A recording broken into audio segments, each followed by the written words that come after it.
Turut bangga buat TNI dan Polri kita. Dalam kondisi apapun selalu hadir untuk melayani masyarakat.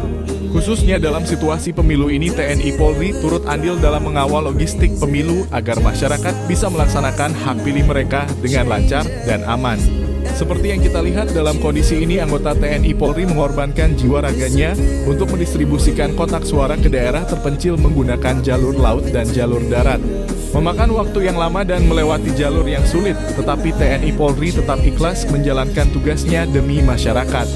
Ini bukti nyata di mana TNI Polri siap menghadirkan perlindungan, keamanan, dan dukungan penuh bagi masyarakat dalam menjalankan pemilu dengan aman.